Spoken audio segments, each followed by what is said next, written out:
¿Ya me habilitaste para compartir pantalla?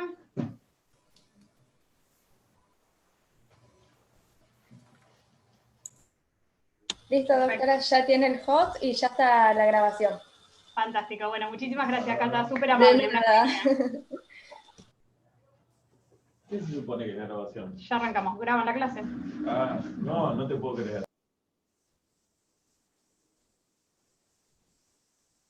Denos un minutito que ya arrancamos.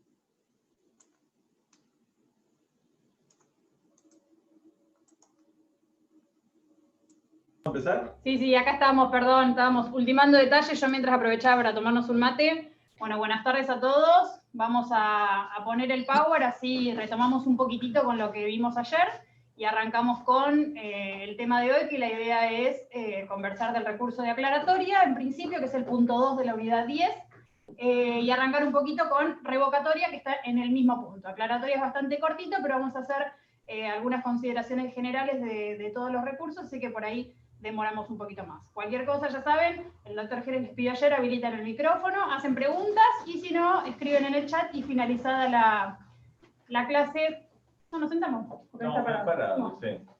Ya que estoy parado. A ver, ¿con qué arrancamos?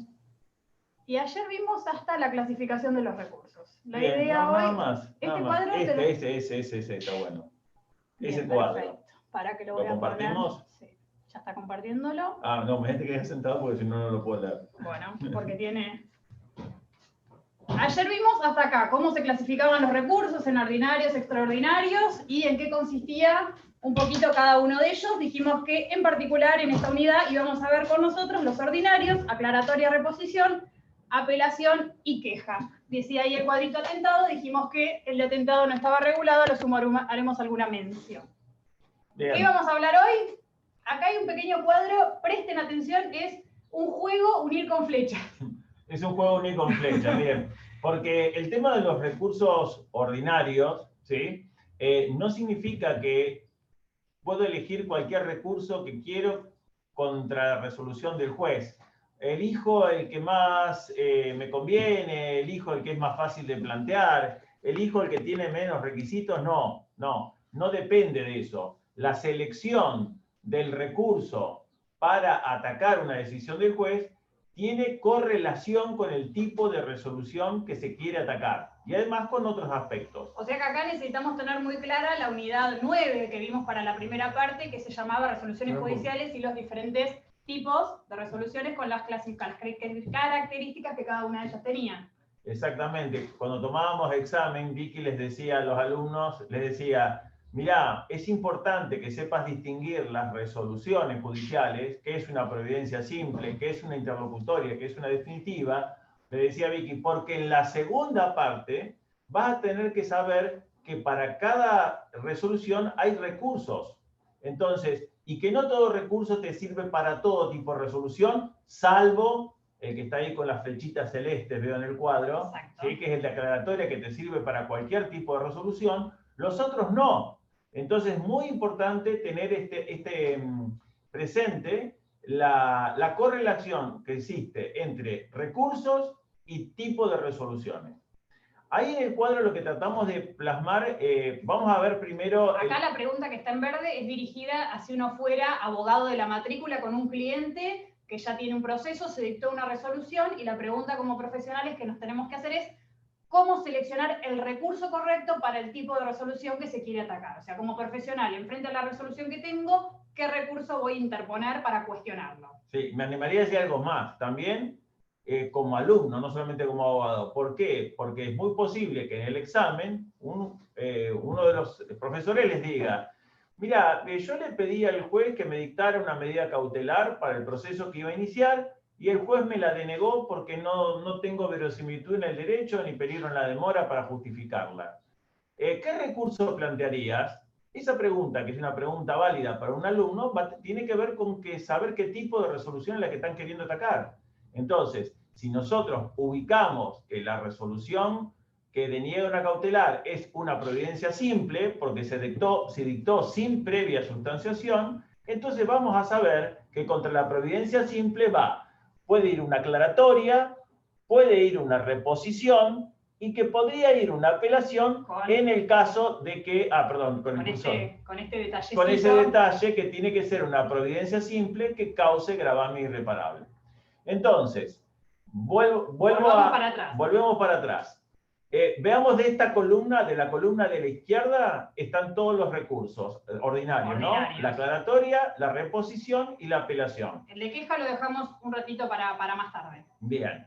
Y después del otro lado tiene los tipos de providencia. Providencia simple, interlocutoria y definitiva.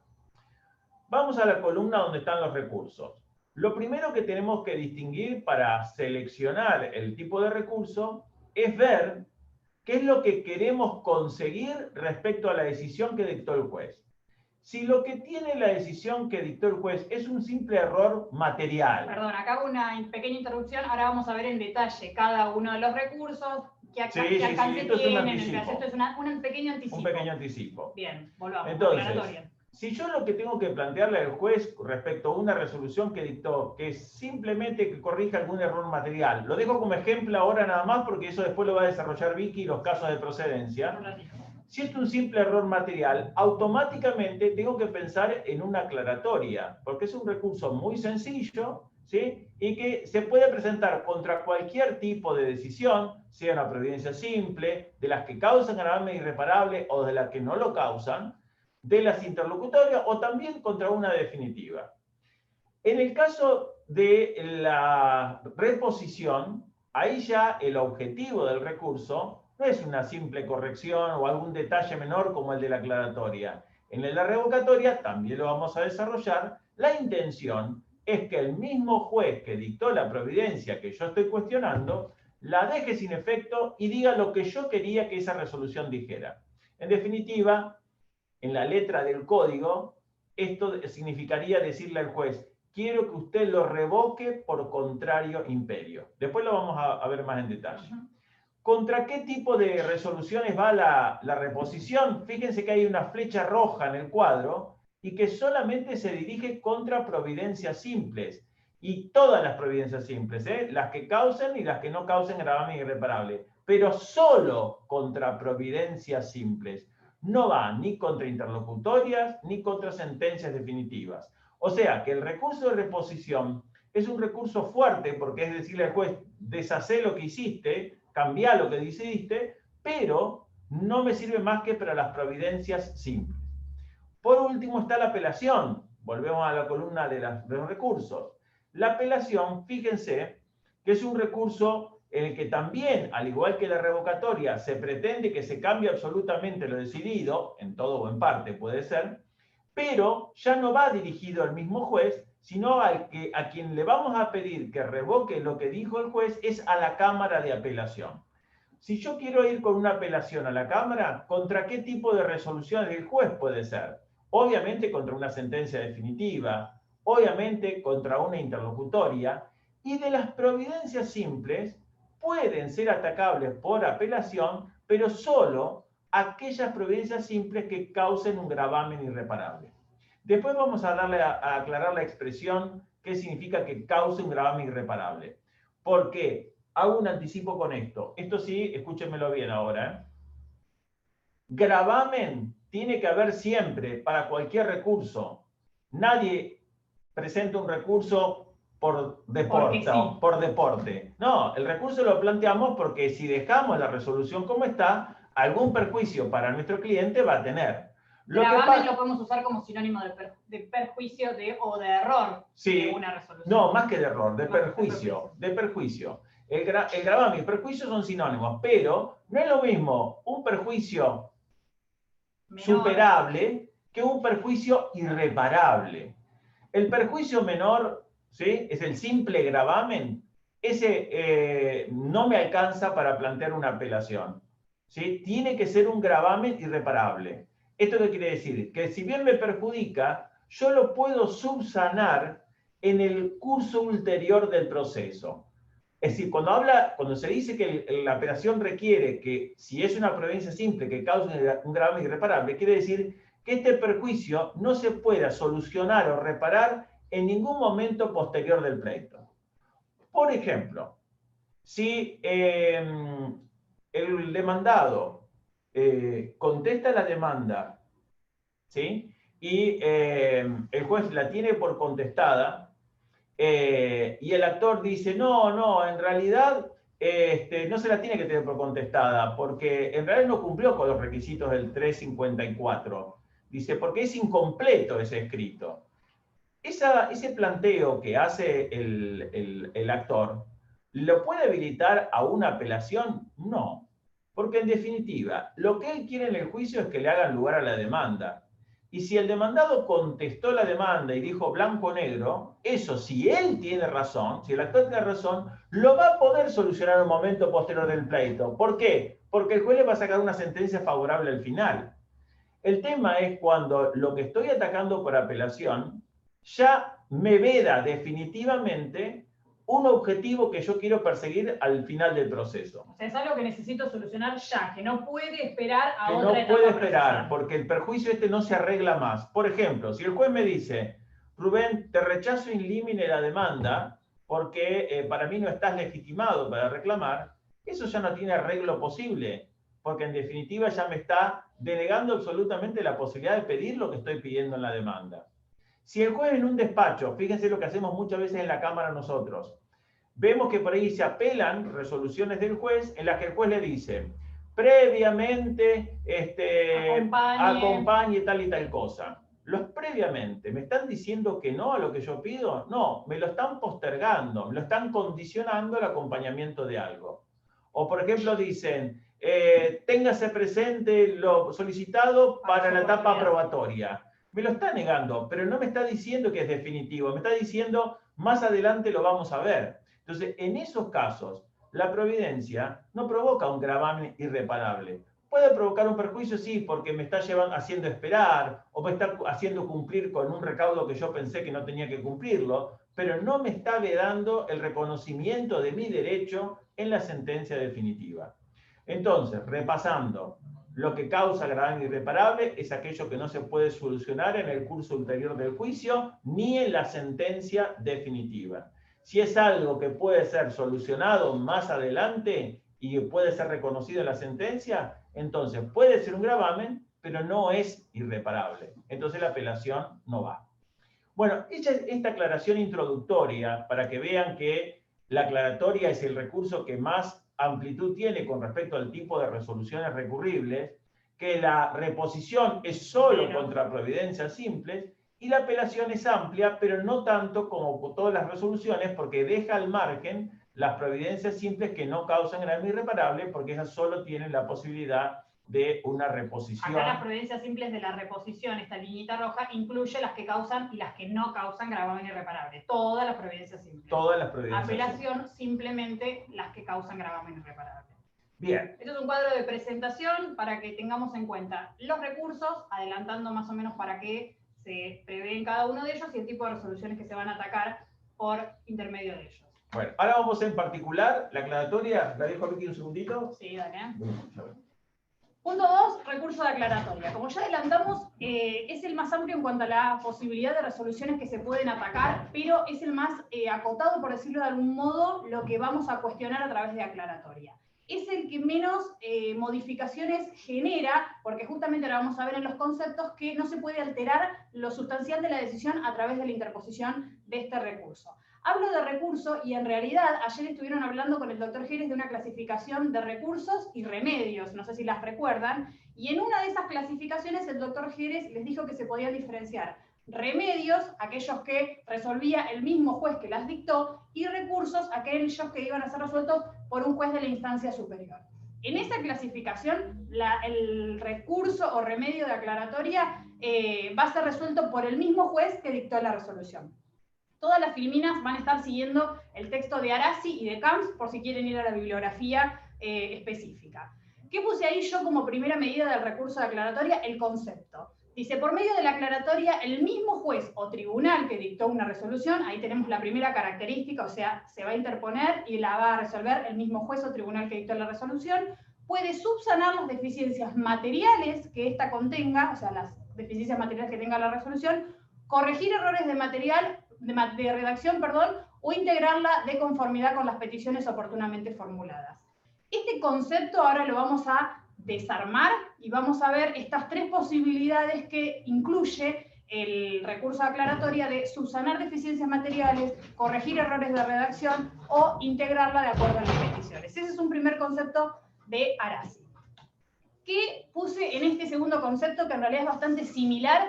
Lo que me pareció importante acá es el articulado del código. ¿Por qué? Este recurso de aclaratoria no tiene un párrafo especial en el articulado del código, no van a encontrar como a partir del 238 recurso de reposición. Tiene artículos que están en distintos capítulos del Código de Procedimientos y en ellos tenemos que ir buscando este concepto y la forma de presentarse y los requisitos que va a tener. ¿Qué recursos le señalé acá al final? Al concepto lo repetí con otros conceptos, es el juez o tribunal que puede pedir de parte de oficio, ese es otro recaudo que ahora vamos a ver, quién lo puede pedir, enmendar errores materiales, aclarar conceptos oscuros o suplir, eso lo vimos recién en el concepto de Arasi, es similar. ¿Dónde lo vamos a ir a buscar? ¿Cuál es la regulación que tiene este recurso? Les hice la diferencia entre recurso y remedio que hablaste ayer de que resuelve el propio juez, igual sigo hablando de recurso, pero podemos decir remedio. ¿Dónde lo vamos a buscar? ¿Qué norma nos regula este recurso? El 166, inciso 1 y 2 del Código de la Provincia de Buenos Aires y el mismo de Nación. El artículo 36, inciso 3 del Código de la Provincia de Buenos Aires y 36, inciso 6 del Código de la Nación.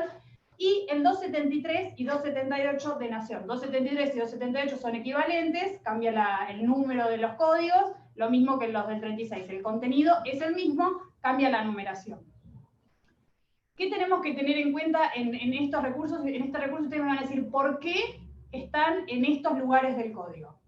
El artículo 36 son las facultades ordenatorias e instructorias del juez. Ahora vamos a leer qué dice el inciso tercero. Y el artículo 166 habla de qué va a poder hacer el juez cuando concluye su competencia con el dictado de la sentencia. Lo que el código en principio prevé dice, bueno, una vez que el juez de primera instancia dicta la sentencia, con eso se termina su competencia. Salvo, y ahí da una serie, un elenco de situaciones en las que el juez puede seguir interviniendo si alguna de estas situaciones se daría. Entonces tenemos que completar la facultad de complementar la disposición del 166, inciso 1 y 2, con la del 36, para ver cómo va a proceder este recurso. ¿Vamos bien hasta ahí? Cualquier cosa me interrumpen. Como primera medida dijimos que se presentaban y lo resolvía el mismo juez o tribunal que dictó la resolución.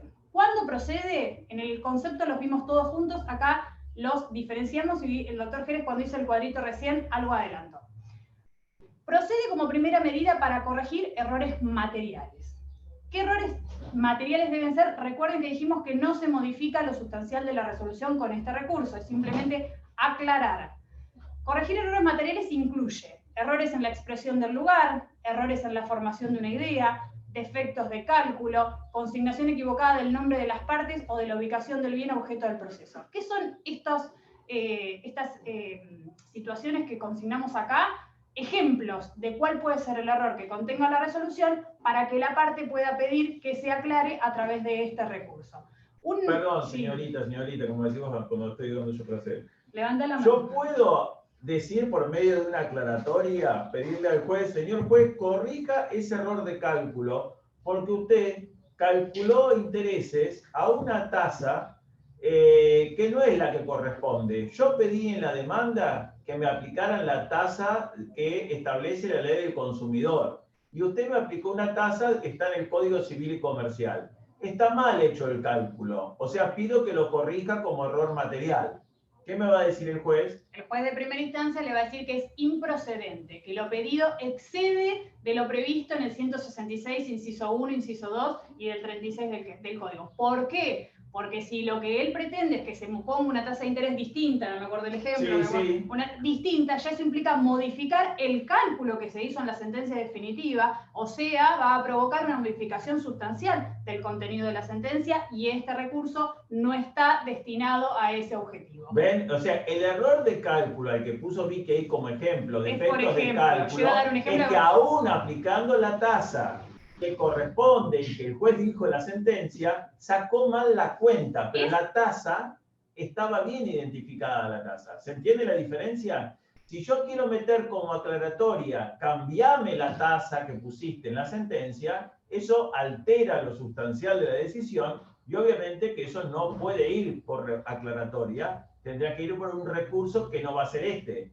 Si es una resolución interlocutoria o definitiva, no va a quedar otra que haber apelado, no la aclaratoria. ¿Sí? Voy a hacer dos aclaraciones ahora que él dijo eso y hicimos el cuadro. Ahora vamos a ver, y ya vimos, independientemente a cada uno de los recursos. Después vamos a ver estos recursos que uno tiene pueden mezclarse o plantearse de forma conjunta. Ahora lo vamos a ver, porque el doctor G recién habló de plantearlo con apelación. La aclaratoria se puede plantear con apelación, ahora lo vamos a ver. Vamos a ver cada uno de los recursos y después cómo pueden jugar o plantearse conjuntamente frente a una resolución de este tipo. Ahora, volviendo a lo que estábamos conversando, errores numéricos, de formación de unidad, tiene que ser un error ostensible, algo que cualquiera puede advertir que está equivocado. El error de cálculo o numérico sería simplemente si dice, condeno a pagar la suma de 15 pesos cuando en realidad eran 150.000, ahí estoy siendo burda en la falta o en el error de ceros que faltó, pero tiene que ser algo que no requiera más que un simple cotejo de lo que se pidió, de lo que se dio, de lo que se dijo. Puede ser, muchas veces se confunden los nombres de las partes, que es muy importante a la hora de ejecutar la sentencia, justamente quiénes son los legitimados. Entonces, si yo pongo, en vez de Victoria Bodega, ponen Víctor Bodega, claramente es un supuesto que va a dar lugar a una aclaratoria. Tiene que ser algo, ya les digo, que no requiera demasiado análisis, que no implique modificación de la sentencia, de lo sustancial, y que con un simple análisis el juez lo pueda resolver. Bien. Otro supuesto que vimos en los conceptos, acá simplemente estoy desarmando los tres supuestos, por decirlo de algún modo, que el concepto contiene. Concepto que saqué del artículo 166, no estoy inventando nada.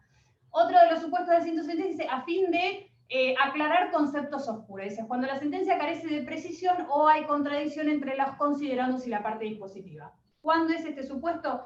Puede pasar que en el desarrollo de la sentencia todo el considerando tiende a, por ejemplo, hacer lugar a la demanda, cuando diciendo conforme surge de la prueba, se acreditó que el accidente se produjo por culpa del demandado, todo, y finalmente en la parte dispositiva el juez pone, rechaza la demanda, presenta.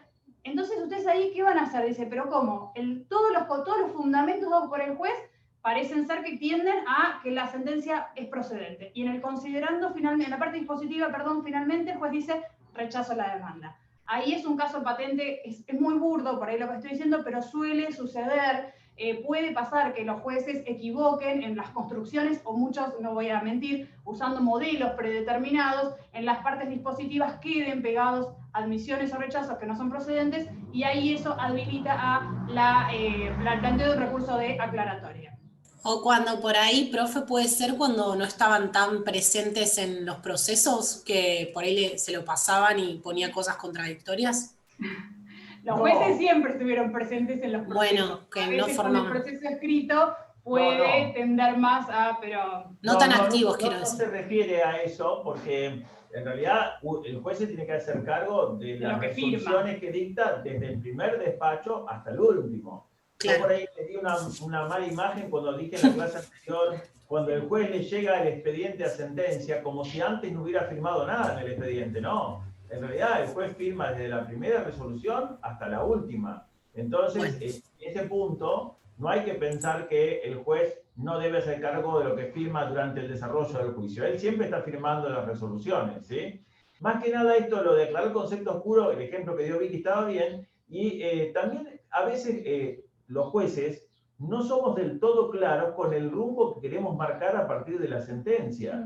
A veces tal vez decimos, bueno, que deberá, por ejemplo, me vuelvo al tema de los intereses, que volverá a liquidarse la deuda en la etapa de ejecución de sentencia, haciéndose las correcciones que se estimen pertinentes. ¿Y qué es las que se estimen pertinentes? Si el juez no explica de qué correcciones son las que se refiere, no queda claro, o termina siendo oscura la sentencia. Dice que hay que modificar la tasa aplicada, pero no dice, cuando habla de correcciones pertinentes, ¿qué son las correcciones pertinentes? Debería decir, reemplácese, no sé, la tasa activa y póngase la tasa pasiva del Banco Provincia. Si él no dispone eso, la sentencia termina siendo oscura, porque pareciera que me da la razón, pero no dice en qué medida, porque me está dando una solución muy abstracta, como decirle, la tasa que sea pertinente, o la tasa correspondiente. El doctor Jerez da el ejemplo de los intereses porque a veces son las sentencias que suelen ser más largas, que abarcan muchísimos rubros, que están pretensiones de la demanda claramente, y por ahí en esa extensión pueden quedar ideas que no son claras, como dice el doctor Jerez, y que no generan a la parte una lectura que uno dice, ah, sí, esto es lo que tengo que hacer. Le puede dar lugar a dudas claramente. ¿Alguien dijo algo? No. El tercer caso. Y el tercer caso que pusimos acá dice cuando el juez expida sobre temas oportunamente propuestos y omitidos en la sentencia. Este es el típico caso, dice, ya que la sentencia se debe contener. O sea, nosotros le pedimos, entonces el último caso sería que se le pide al juez que se expida sobre temas, está bien, perfecto, oportunamente propuestos, pero que fueran omitidos en la sentencia. ¿Ven la cara que estoy haciendo? No, yo he entendido que me decías que el juez expida sobre temas, no está bien, perfecto. Este es el caso en que a veces el juez omite justamente de todas las pretensiones, en este contexto que estábamos hablando, de todo lo solicitado, alguno de estos puntos quedó sin ser resueltos, entonces a través de este recurso le podemos decir, señor juez, fíjese que en el escrito de demanda o en tal escrito pedí que se impongan las costas al demandado o que las costas sean de tal modo o alguna cuestión que se pretenda y que el juez por un error haya omitido consignarlo en la sentencia. O sea, no hay una expresión clara de todas las pretensiones deducidas en la demanda. Entonces, a través de esto vamos a tratar de solucionarlo. Un ejemplo muy frecuente de esto es que en las demandas de daños y perjuicios que se utilizan muchos pedidos de rubros indemnizatorios, se pide el daño moral, el lucro cesante, la incapacidad sobreviniente, gastos terapéuticos, gastos de traslado. Puede ser que en ese elenco de rubros el juez al momento de sentenciar olvide alguno o trate uno, pero el otro que pidió la otra parte actora no lo trató. Entonces, en esos casos es el ejemplo típico de pedir que se suplan omisiones, que sería este último caso. La única aclaración adicional que... Ahí va, Fabiana. Sí, dale. No, perdón. El beneficio de litigar sin gasto también puede ser que se omita en la sentencia, ¿o no? Lo que pasa es que por lo general los jueces piden que el beneficio de litigar sin gasto esté resuelto antes de la sentencia. Antes.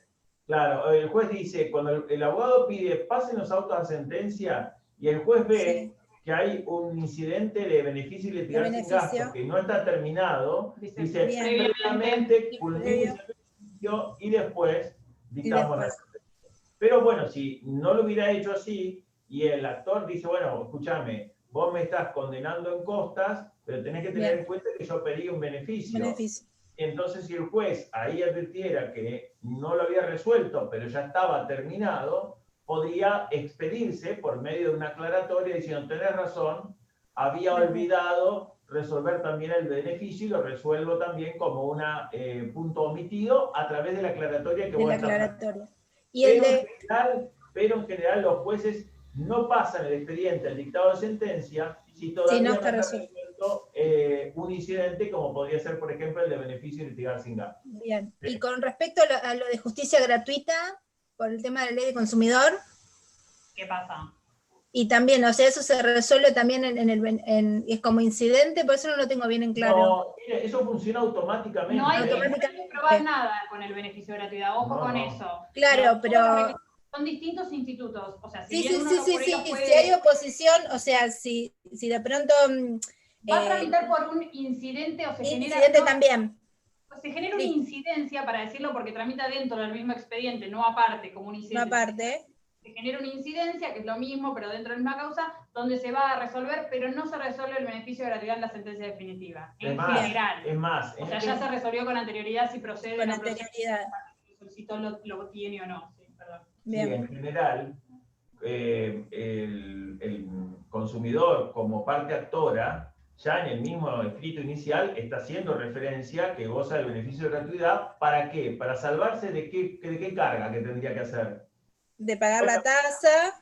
Exactamente. Entonces, ya el mismo actor en la demanda dice, mire, no cumplo con la tasa de justicia porque tengo el beneficio de gratuidad que me otorga la ley. O sea, no es algo que hay que pedir al juez y yo demostrárselo. Basta con que le diga, en este caso yo estoy reclamando como consumidor y por lo tanto tengo este beneficio. Entonces el juez ya lo provee directamente en el despacho, ¿sí?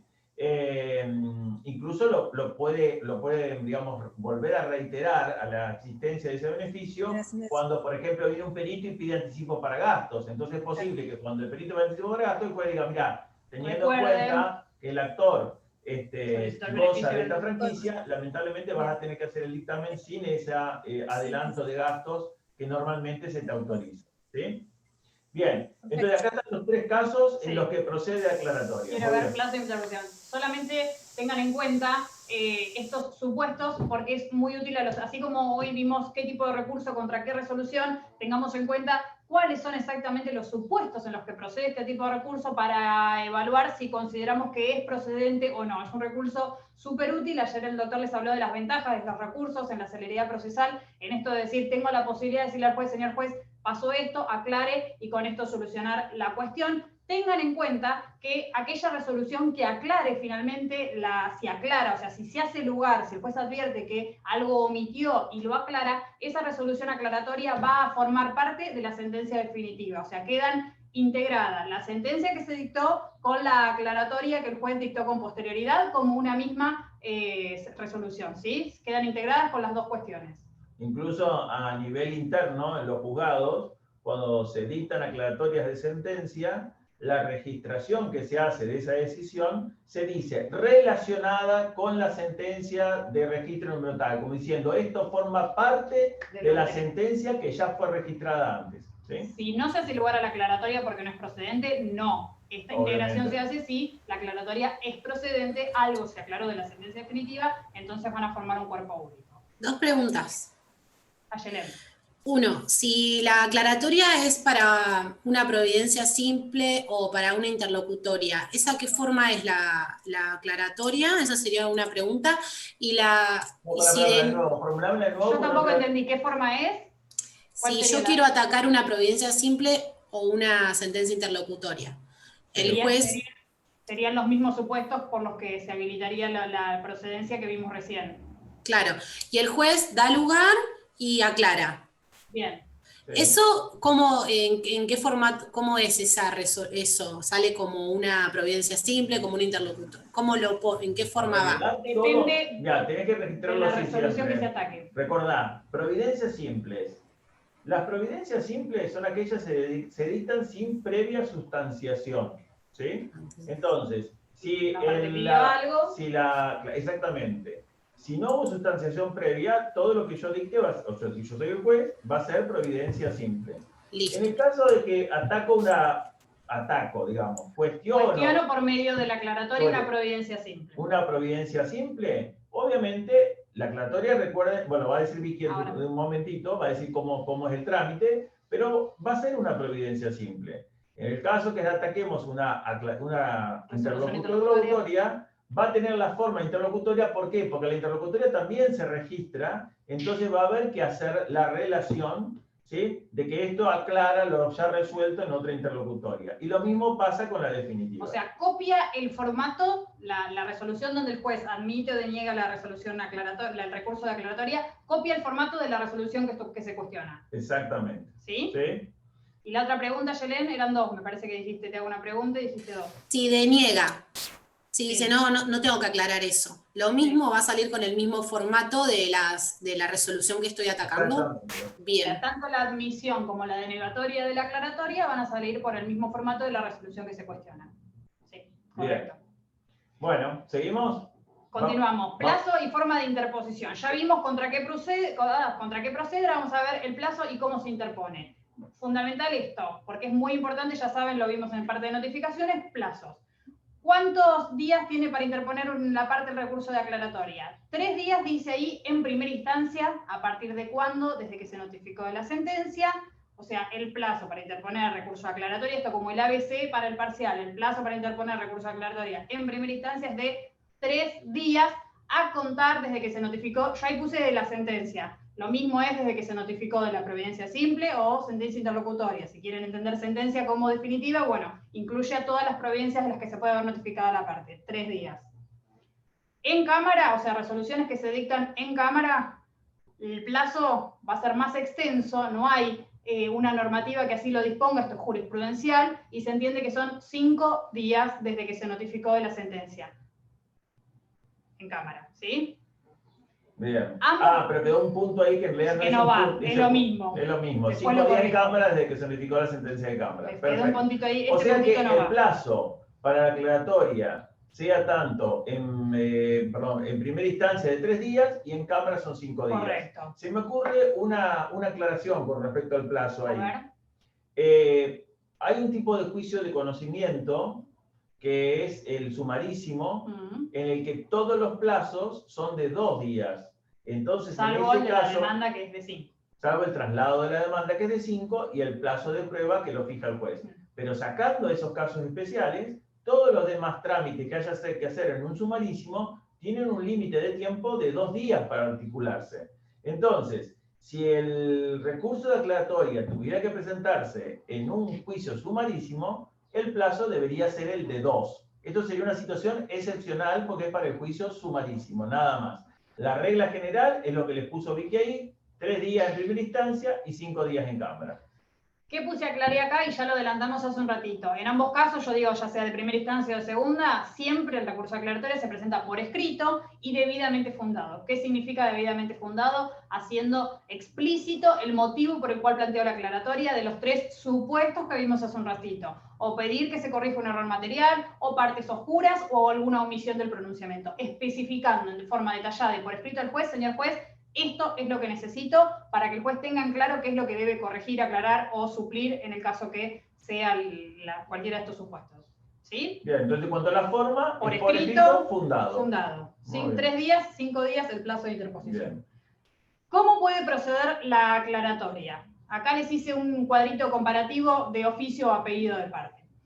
Por un lado, la aclaratoria puede ser de oficio, que acá dice, el juez puede oficiosamente realizar actos que constituyen el ámbito de la aclaratoria. Acá está mal escrito, algo que puse raro. Antes de que sea notificada la sentencia. No, está bien. No, está bien. Está bien. Realizar actos que constituyen el ámbito de la aclaratoria antes de notificar. Y solo errores puramente numéricos podrán ser corregidos con posterioridad, inclusive durante el trámite de ejecución de sentencia, cuando se advierta tal tipo de errores en etapas posteriores.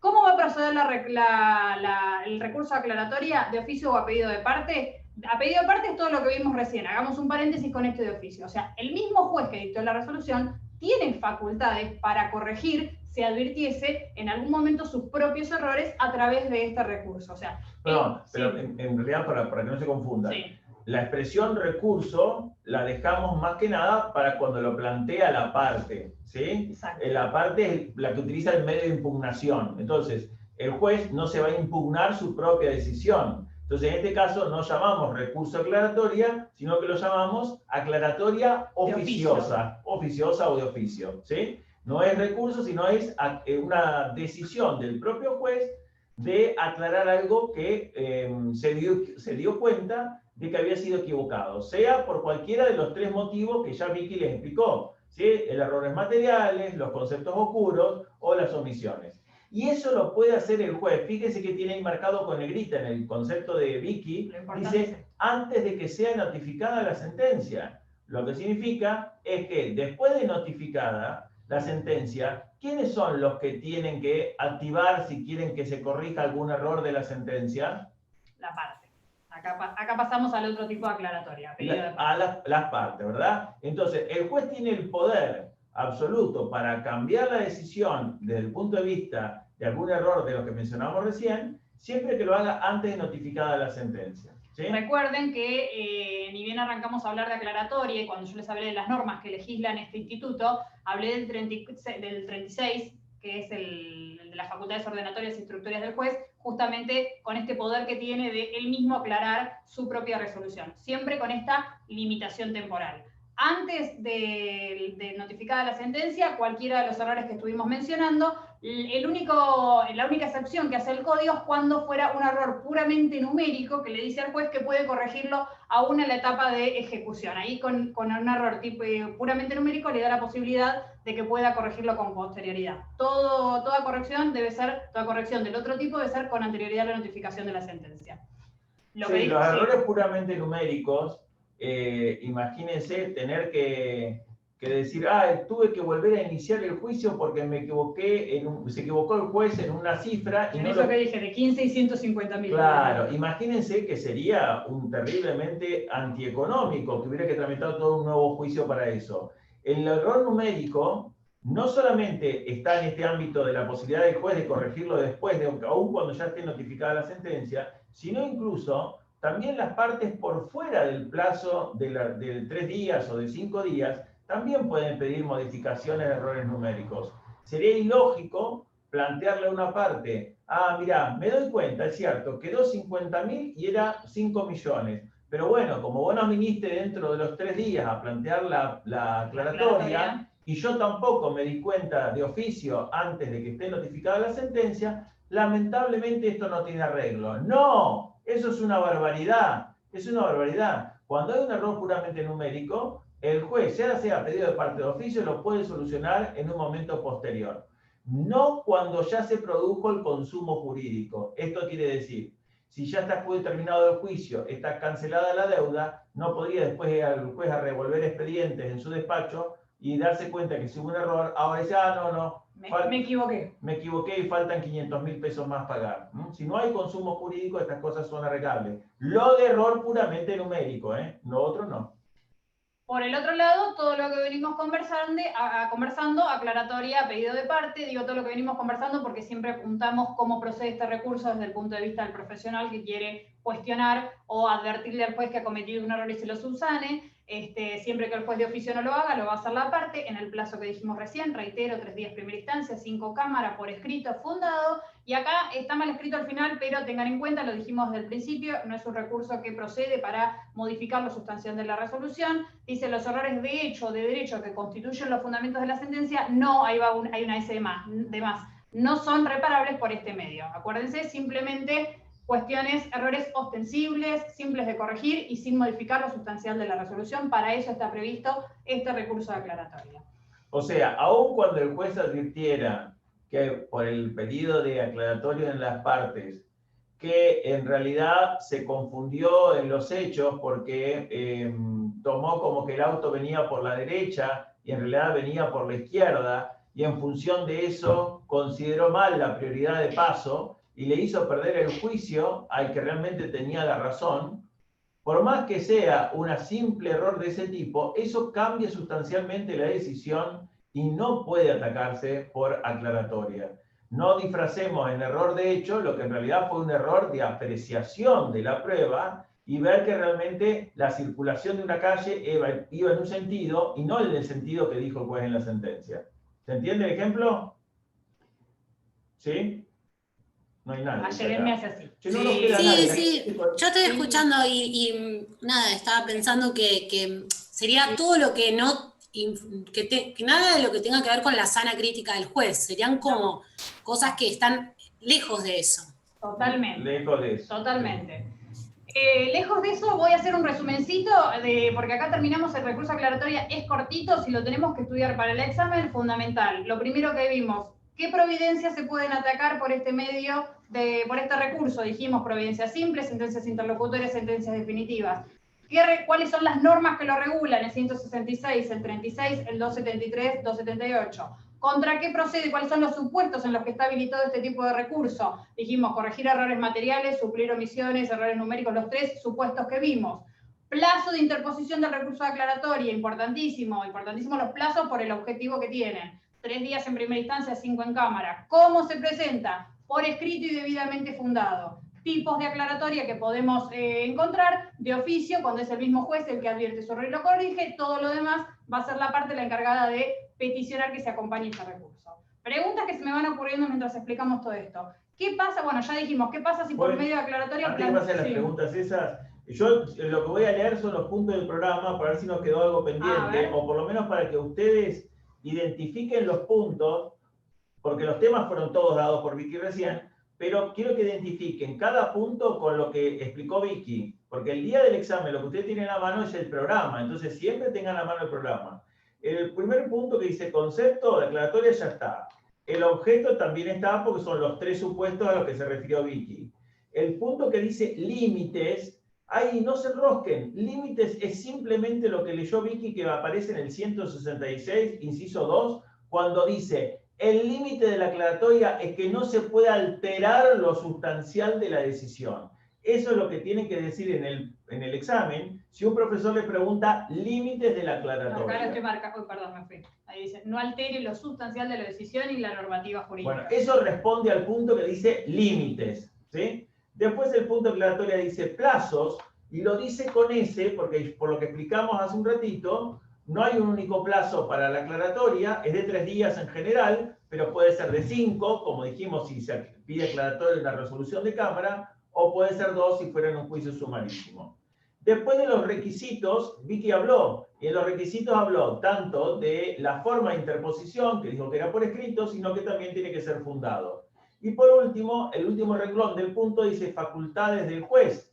Y en realidad facultades del juez es todo lo que estuvo explicando Vicky cuando hizo referencia al artículo 36 y la facultad oficiosa que tiene el juez de hacer una aclaratoria, sea para corregir errores materiales, para corregir errores numéricos, para subsanar omisiones o para aclarar conceptos oscuros. ¿Sí? Los objetivos son los mismos, pero aparecen como facultad oficiosa dentro del artículo 36 del Código de Procedimiento, el inciso 2. Eso es todo el punto, sí, ya está. Perdón, Sí. no, una simple aclaración, que yo en la cita de articulado que regula este artículo cité el 273 del Código de la Provincia de Buenos Aires y el 278 de Nación, que no hablé qué significan, es una situación bastante excepcional, este articulado ya está dentro de la parte de la tramitación del expediente en segunda instancia, el contenido es el mismo, dice, se los leo cortito, dice, omisiones de la sentencia de primera instancia, el tribunal podrá decidir sobre los puntos omitidos en la sentencia de primera instancia, aunque no se hubiese pedido aclaratoria, siempre que se solicitara el respectivo pronunciamiento al expresar agravios. Es un supuesto bastante particular, porque justamente no hay un pedido de aclaratoria articulado formalmente con todos los requisitos que vimos, sino que es un supuesto en donde no lo vi nunca, donde ante alguna omisión o alguna falta, o sí, alguna omisión de la sentencia de primera instancia, a través del recurso de apelación, que vamos a ver más adelante, que hay que expresar agravios, entre esos agravios, la apelante le pide al juez de Cámara que aclare algún concepto que dictó el juez. Fíjense que... No, ¿saben cuándo? Sí, aparece, ¿sabes cuándo eso? Cuando nos hablan en la apelación de puntos omitidos. Puntos omitidos. No para conceptos oscuros o para errores materiales. Algo que el juez no dijo. Porque eso por lo general el abogado lo advierte enseguida y lo plantea como aclaratoria ante el propio juez. Pero cuando no se trata de eso, sino se trata de una omisión, es muy factible que el abogado diga, bueno, está bien, no lo pongo como aclaratoria, como tengo que apelar varias cuestiones de esta decisión, voy a plantear entre los agravios que voy a presentarle a la Cámara, uno que diga, mire, el juez de primera instancia se olvidó que yo reclamé daño moral, entonces pido que eso lo haga en Cámara. Eso es factible porque está precisamente autorizado por el artículo que dijo Vicky. Quiero que no se confundan, porque es una situación excepcional de todo lo que conversamos, porque no lo resuelve el mismo juez que dictó la resolución, sino que va a ser la Cámara quien aclare este concepto omitido. No se va a plantear por la parte como un recurso formal, sino que se va a incluir dentro de la expresión de agravios, en el plazo de apelación, o sea, es un supuesto bastante particular. Sépanlo, tenganlo en cuenta como una herramienta de trabajo, pero ojo cuando estudiemos aclaratoria, este supuesto en particular de omisión. Yo les diría, mire, que para no meter la pata por un examen, por ahí los deja mal parados. Si no se lo preguntan, no lo cuentan, sépanlo. No, yo les diría que más que nada, para hablar de la aclaratoria como recurso, usen nada más el 166 y el 36, inciso tercero, no segundo como dije yo recién, el 36, inciso tercero, como puso Vicky ahí, y el sexto de Nación. Correcto. Lo del 273 y el 278, que eso para recurso extraordinario, para recurso de apelación en el Código Procesal de la Nación, esos dos últimos artículos, sáquenlos de acá y los vemos cuando veamos apelación, ¿sí? No, así no se confunde. Bien, terminamos con la aclaratoria. ¿Alguna pregunta de aclaratoria? No, ¿No? vamos a hacer Bueno, que no. vamos a la revocatoria. Continuamos. Recurso de revocatoria. Ahora sí, acá les puse articulados del 238 al 241 del CPCDA, igual Código de Nación. ¿Y esto no lo sacaste? Ah, porque yo te mandé esto. No, yo hice cosas. Ah, bueno, sola. hiciste cosas, muy bien. Disparadores, te dije. Puse Bueno, disparadores. perfecto. Bueno, ahí dice, puso Vicky el concepto. Dice, el concepto de recurso de revocatoria es el que tiene por finalidad que el mismo órgano que dictó la resolución que se impugna reconsidere su contenido, sustituyéndolo total o parcialmente por otro diferente. Largo el concepto. No, pero está perfecto. En realidad vamos a desglosar un poquito el desarrollo, no volver a la Sí, no misma. estaba mirando que... Ese concepto. Primera aclaración. La revocatoria, ¿qué es? Un recurso. ¿Por qué? Nosotros dijimos que entre los medios de impugnación, que cuando van dirigidos a atacar un acto procesal que es resolución judicial, se llama recurso. O sea, recurso, la primera aclaración, es un recurso. En cuanto a la finalidad, fíjense que dice que tiene por finalidad que el mismo órgano que dictó la resolución la reconsidere. Eso de que la reconsidere y la sustituya tiene que ver con la misma letra del artículo 238, que lo vamos a leer ahora, Vicky va a leer. Sí. Y ahí utiliza una expresión medio de castellano antiguo, que dice que el juez la revoque, se le pide al juez que la revoque por contrario imperio. Ahora lo lee, Vicky, a ver. Dice, el recurso de reposición procederá únicamente contra las providencias simples, causa no gravamen irreparable, a fin de que el juez o tribunal que las haya dictado las revoque por contrario imperio. Fíjense, ¿qué quiere decir la revoque por contrario imperio? Eso quiere decir que con la misma autoridad, con el mismo imperio que tuviste para dictarla, ahora cambiala. Por eso dice, el código utiliza esa expresión, revocar por contrario imperio, es decir, por la misma poder que tenías para dictarla, ahora cambiala por lo que yo te digo, ¿sí? ¿Es necesario que sea total? No, puede ser total o parcial. Tal vez solamente se esté atacando un aspecto de la resolución y no toda, ¿sí? Una pregunta. Sí. ¿Por qué es un recurso y no un remedio si con la clasificación no es que el remedio... No, yo no dije que no era un remedio, ¿eh? No, yo dije, bueno, es un recurso porque está destinado a atacar un acto procesal que se llama resolución judicial. Porque se acuerdan que yo les di fíjense que yo les di dos clasificaciones. Les di dos clasificaciones de recursos y remedios. ¿Se acuerdan? Podemos entender recurso y remedio teniendo en cuenta cuál es el juez que la resuelve, que ahí tu pregunta está bien, Ayelén, esto es un remedio igual que el de aclaratoria, porque el mismo juez que dictó la resolución la resuelve, en ese aspecto es un remedio, pero si vamos a la clasificación de recurso y remedio por la resolución que se ataca, en ese aspecto, con los cuadros que hizo de generales ayer el doctor, los círculos de recurso, miren, lo tengo acá, ahí vamos, con esa clasificación es un remedio, ahí. Ahí, en esa clasificación, todo ahí remedio. El remedio es el género y el recurso es una especie, porque es el medio para atacar, ¿qué cosa? Resoluciones judiciales, ¿sí? Por ahí tenemos que cambiar el contenido acá, mira, Vicky, en ese cuadro. Bueno. Acá en recurso vamos a poner cuando va dirigido expresamente para atacar actos procesales que sean resoluciones judiciales. Bueno, si no son resoluciones judiciales, serán remedios. Bien. Bueno, hecha esa aclaración del concepto, eso está claro, le pedimos igual a la misma... Ayelén, si bien técnicamente en ese aspecto de que lo resuelve un propio juez, todos sabemos que es remedio, vulgarmente hablamos todos del recurso de revocatoria. Es que en realidad porque también es recurso. Y el articulado... Y el código no hace ninguna referencia a remedio, no hay ningún título donde diga el remedio, no dice remedio, dice recurso siempre. Es doctrinal, digamos. Sí. Es la clasificación doctrinal. Totalmente. Exactamente.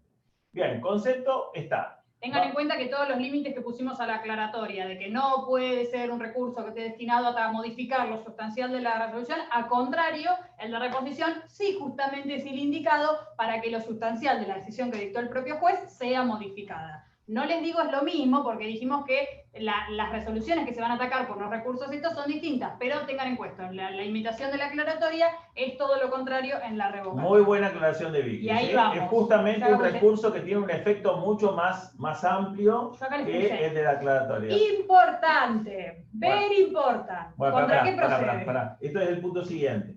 Vamos a seguir por el programa, ¿sí? El concepto está... La procedencia, ahí dice precedencia en el programa, está mal escrito. ¿Y yo qué puse acá? Es procedencia. No, ya lo sé, ¿sí? Procedencia, ¿sí? Ahí en procedencia usted tiene que identificar el punto con el tipo de resolución que es atacable por la reposición. Esto lo vimos en el primer cuadro de hoy, en el de las flechas, porque ahí dijimos que la reposición solamente va para atacar providencias simples, ¿sí? Dice acá, puso Vicky, que procede, su admisibilidad se reserva exclusivamente para impugnar las providencias dictadas sin previa sustanciación, es decir, las providencias simples que causen o no un gravamen irreparable. Un error muy frecuente en los exámenes es que el alumno diga, si no causan gravamen, solamente a revocatoria, y si causan gravamen, apelación. Mal. ¿Por qué? Porque ya les dije hoy, gravamen tiene que causar siempre, aún para una simple revocatoria, siempre tiene que causar gravamen, si no, no estoy habilitado para recurrir. Si es algo que a mí no me afecta en lo más mínimo, no tengo la posibilidad de plantear ningún recurso, ni el más inocente de todos los recursos. Algo me tiene que molestar en mayor o menor medida, porque si no, el recurso no es procedente. Entonces, no digan que le cause o no gravamen, tiene que decir que causen gravamen irreparable o que solo causen un gravamen simple, pero no decir que no causen gravamen. Si no causa gravamen, no es atacable por ningún medio. ¿Está entendido eso? ¿Lo entendieron o quiere que lo vuelva a explicar? Sí, el código dice... Bien. Bien, Ayelén pone dedito, me encanta, perfecto. ¿El código que dice? No sé, ¿qué ibas a decir? Fabiana, creo que dijiste algo del código. Con el código y dice, en realidad, causen o no gravamen irreparable. O sea, digamos, esa es la... ¿no? Esa es la expresión que corresponde. Exactamente, muy bien. Pero muchos en el examen, ellos me dicen que no es necesario que cause gravamen. No, sí, siempre tiene que causar gravamen. En todo caso, no será gravamen irreparable, pero causar gravamen tiene que causar igual. Siempre. Bien. Forma y plazo. Pero no leí el último renglón que esta vez. No se admite contra sentencia interlocutoria o sentencia definitiva. Perfecto. Como regla, después vamos a ver algunos detallecitos, pero como regla, igual que en el cuadro con flechas, únicamente dirigido contra providencias simples, causen o no gravamen irreparable. Perfecto. Capaz que es abundante, eso no se admite. No. Forma y plazo, no sé si ahí viene el programa con lo mismo. Forma, a ver, vemos el programa, dice acá, plazo. El plazo para interponer la reposición es de 3 días, al igual que el de la aclaratoria, ¿sí? Y tiene también la misma aclaración que hicimos con respecto a la declaratoria. Si es una revocatoria en un juicio, ¿cómo se llama? Sumarísimo, la revocatoria va a tener que ser también dentro de los 2 días, porque ahí el plazo es más limitado para cualquier acto procesal. Y después, en cuanto... Yo acá puse, bueno, ante el mismo juez que lo dictó, ya lo dijimos, interpuesto y simultáneamente fundado, que cuando lo estaba escribiendo digo, ¿por qué es importante pero esta para que diferencia? con los plazos primero. Ahí, ahora después lo aclaramos eso. Cuando decíamos los plazos, entonces tenemos plazo normal para revocatoria es 3 días. Obviamente siempre desde notificada la resolución. ¿Cuál es la regla de notificación de las providencias simples? Tengan en cuenta esto. Pregunta de Vicky a ustedes, chicas. ¿Alguna que me diga cuál es la regla de notificación en providencias simples? Ministerio de la... Muy bien, Ministerio Legi. Así que los 3 días de notificación siempre se van a notificar por los días martes o viernes, que son los días de nota. O sea, si la providencia simple, pregunta para el examen, por ejemplo. Si el juez dicta una providencia simple el día lunes, ¿cuándo se te vencería el plazo para presentar una revocatoria contra esta resolución del lunes? Y vos tendrías que decir, bueno, si la providencia simple esa no decía notifíquese por cédula o por ningún otro medio, tengo que interpretar que es notificación por nota, que es la regla general. Entonces, si el juez dictó la resolución el lunes, va a quedar notificada automáticamente el siguiente día de nota, que es el martes. Muy bien, el día de la notificación no se cuenta. Entonces, empiezo a contar el plazo de 3 días, miércoles, jueves y viernes. O sea que el plazo límite que tengo para presentar una revocatoria contra esa resolución del lunes es el viernes o las 4 primeras horas en el código de provincia del día hábil posterior, o sea, del lunes de la semana siguiente, o las 2 primeras horas del horario judicial, si fuera el código procesal de la nación. Hagan este ejercicio antes del examen. Cuenten los plazos. Esta segunda parte nos lleva a repasar constantemente temas de la primera. Días de notificación, plazos. Hagan con una compañera el ejercicio, cuando sale una resolución. Si quieren, me mandan un mail y me digan, Vicky, mandame ejemplos. Si no, lo que vamos a hacer, se me acaba de ocurrir esto, lo que vamos a hacer, les voy a preparar un trabajo práctico, ¿sí? De recursos, Y ahí mechado, en trabajo práctico de recursos, contemos plazos para los recursos, porque fíjense que es tan importante esto, porque para otras cosas puede pasar, algunas veces puede pasar a un segundo plano el tema de computar los plazos, pero si tienen justo una resolución que la quieren atacar porque es equivocada, no se pueden pasar del plazo, porque si no la macana ya está hecha. ¿Sí? Pierden la oportunidad de corregir un error, es fundamental para ustedes, para el cliente, para lo que sea. Bien. Está bueno para un juego de preguntas y respuestas, profe. ¿Quieren un juego de preguntas y respuestas? No digo que está bueno. En realidad ya tengo pensado desde la primera parte que en estos tendríamos que la clase de repaso para mí tiene que ser una dinámica de preguntas y respuestas simulando lo que sería el examen, más que de preguntas que quedaron colgadas. Creo que tendría que ser un preexamen como para que estén familiarizados con lo que vamos a tomar o del modo en que lo vamos a tomar. Si tenemos tiempo y queda alguna clase colgada, lo hacemos. Si no, vamos con el trabajo práctico por mail y lo vamos manejando, no hay ningún inconveniente. Vamos a ver si podemos terminar aclaratorio hoy. ¿Cómo estamos de horario? No sé qué hora es. No tengo, a ver, mi teléfono está ahí, fíjate. 14:35. Bueno, aguántenos un poquito más, vamos a tratar de llegar a las 3 porque quiero terminar revocatoria, ¿sí? Entonces, dice acá... esta aclaración del plazo, de 3 días desde notificado de la providencia, salvo si la decisión de atacada se dictara durante el curso de una audiencia, que ahí no hay plazo, porque en la audiencia, como es oral, y si uno quiere atacar una decisión que toma el juez en la audiencia, tiene que hacerlo en el mismo momento. O sea, el plazo ahí no es de 3 días, ni de 2, ni nada. Ahí es en el mismo momento, si es dictada en una audiencia. Una aclaración más en cuanto al plazo, fuera de los 3 días y en forma inmediata, si es en el curso de una audiencia, es que si fuera una revocatoria contra una resolución dictada por el presidente del tribunal... Después lo vemos, revocatoria in extremis está específicamente. Ahí cambiamos el plazo, pero quedémonos con esto. 3 días, en el momento, salvo que si es en audiencia, lean el 239, y tengan en cuenta esto, se presenta por escrito ante el mismo juez que la dictó, en el acto de audiencia es verbal la formulación de la revocatoria, o sea, no corre el plazo de 3 días, ni la forma escrita de presentación del recurso de revocatoria, se hace en la audiencia todo en el mismo momento y en forma verbal. Tengan en cuenta esta posibilidad que tienen. Un momentito. Lo que no vimos ahí, porque vi que lo pasó ahí, lo yo, pero lo que yo quiero detenerme un poquito ahí. Entonces, en cuanto al plazo ya quedó aclarado. En cuanto a los requisitos, subrayamos esto, que es por escrito y fundado en el mismo momento, ¿sí? Salvo que lo que dijo Vicky, que si es en la audiencia, ahí va a ser expresión oral, o sea, el empleado o secretario que toma el acta escribe lo que el mismo abogado le está dictando como fundamento de su revocatoria, pero lo hace verbalmente en el mismo acto de la audiencia. Pero si no es en una audiencia, la resolución no fue dictada en una audiencia, sino una resolución escrita del juez, ahí hay que hacer un escrito de revocatoria y presentarlo ya fundado. Fundado es lo mismo que dijo Vicky para la aclaratoria, es decir, desarrollando los argumentos por los cuales uno considera que está equivocada la resolución del juez y además aclarar que eso me perjudica por tal y tal razón, ¿sí? Aclarando las dos cosas, que me provoca gravamen y por qué se equivocó el juez, en qué punto está equivocado el juez. Yo iba a hacer esta aclaración que acá puse interpuesto y simultáneamente fundado, que acá parece una obviedad de que tengo que interponer el recurso y fundarlo, pero después vamos a ver que el recurso de apelación tiene 2 momentos, por decirlo de algún momento, que primero se interpone y con posterioridad se funda. Por eso es que acá vale la aclaración de que este recurso se interpone y se funda todo en el mismo escrito. Esto es muy importante.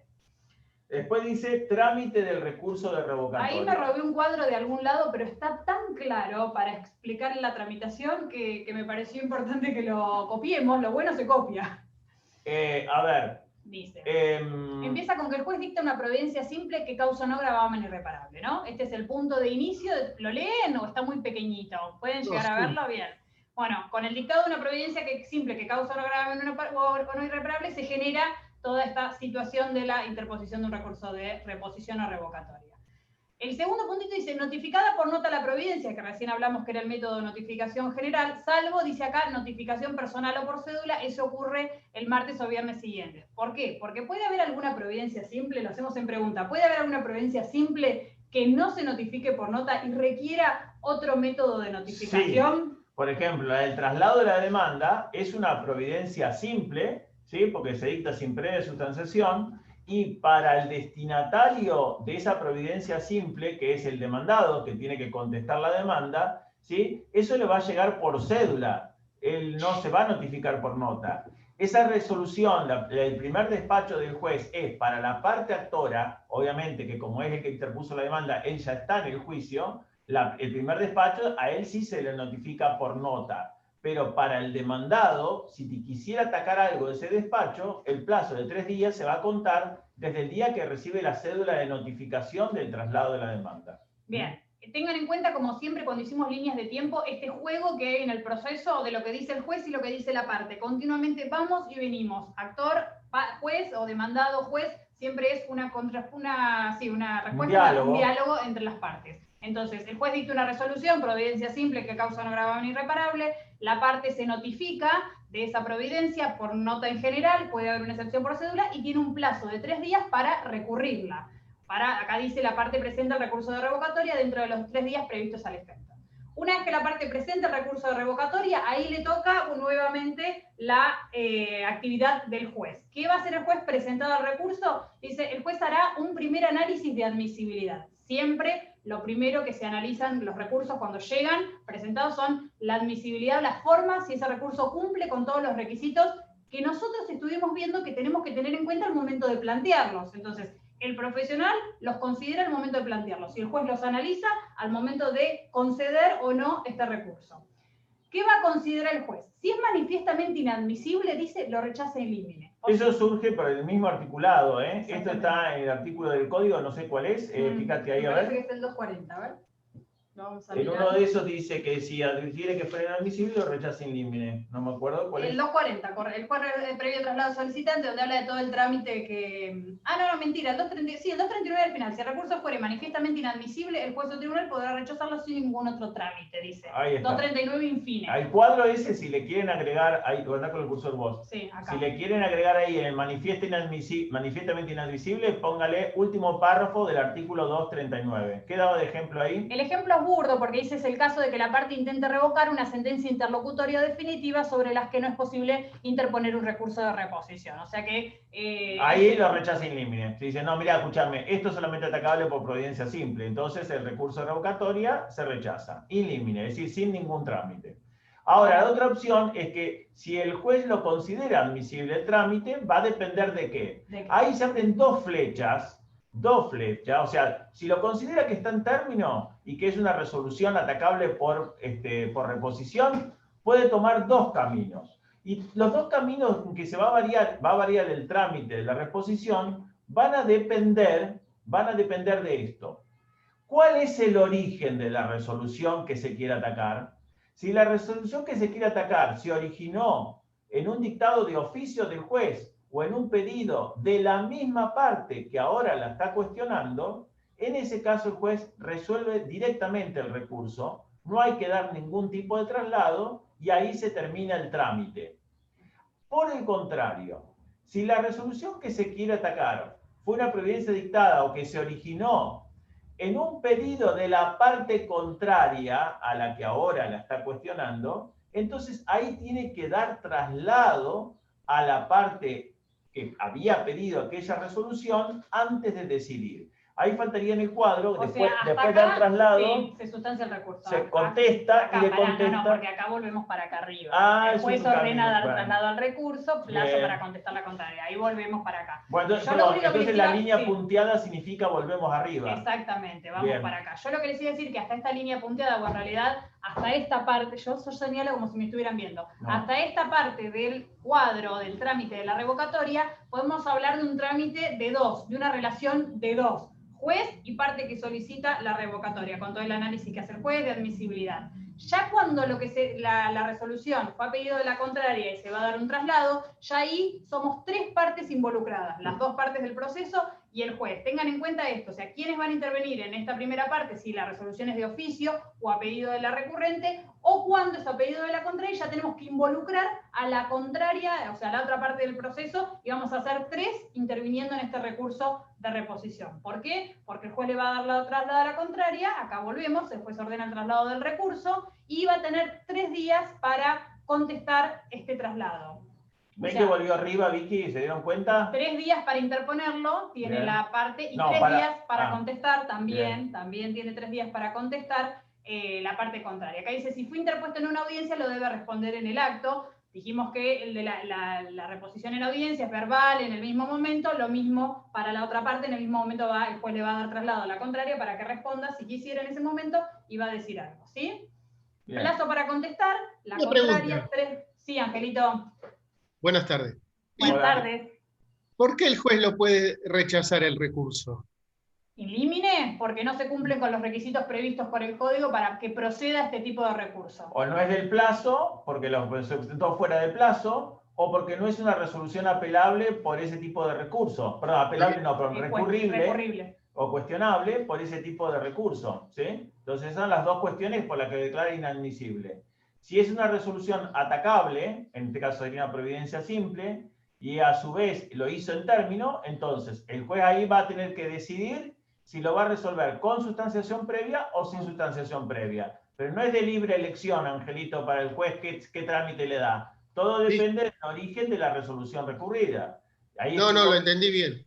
Bien, perfecto. Vamos. Muchísimas gracias. Vamos arriba entonces. En arriba donde estamos. Contestó. Después de que contestó el traslado de la parte contraria, En el caso, sí. en el perdón. caso que haya debido sustanciarse, Total. entonces ahí directamente ya pasa a resolver, ¿sí? Ahí no dice en este cuadro, dice que hay un plazo de día para resolver, pero eso no Correcto. importa porque eso no se lo tomamos en el examen, son plazos internos del tribunal. Acá dice que el juez resuelve el recurso, salvo que la resolución dependiere de hechos controvertidos, en cuyo caso mandó formar un incidente. Eso es lo que iba a decir yo, pero como no leí la letra chiquitita, lo iba a decir y veo que estaba en el cuadro. O sea, el cuadro no le falta nada. Es perfecto. Si hubo traslado, la resolución será dictada, dice, en una sentencia interlocutoria. Eso es obvio, porque las interlocutorias son de las que previamente merecieron sustanciación. Entonces, el tipo de resolución que resuelve la revocatoria, en ese caso va a ser interlocutoria. En este caso, fíjense en la que se resolvía directo, mire, fíjese, se ven lo que voy marcando con el cursor, en el que el diálogo era solamente de dos, la resolución que se dicta es una providencia simple, porque no tenemos un tercero involucrado, no hubo ningún traslado. Entonces, ahí se resuelve directamente por providencia simple. Ahora, cuando involucramos a este tercero, cuando ya viene un amante a esta relación, ahí siempre que haya sustanciación va a ser con interlocutoria, entonces. Exactamente. Recuerden, igual que antes. Por eso te hice tanto hincapié en la unidad número 9, la característica principal de las resoluciones interlocutorias que se dictan previo traslado a la contraria, y acá cuanto mayor relevancia toman por justamente esto. Si hubo traslado, la resolución que resuelve el recurso de revocatoria va a ser una sentencia interlocutoria. Bien. ¿Qué pasó acá? Nos Esto quedan del minutitos incidente. más. Bueno, el tema del trámite incidental de la revocatoria, que dice ahí, que surge de la propia letra del código, ¿dónde está? ¿En el 240? 240.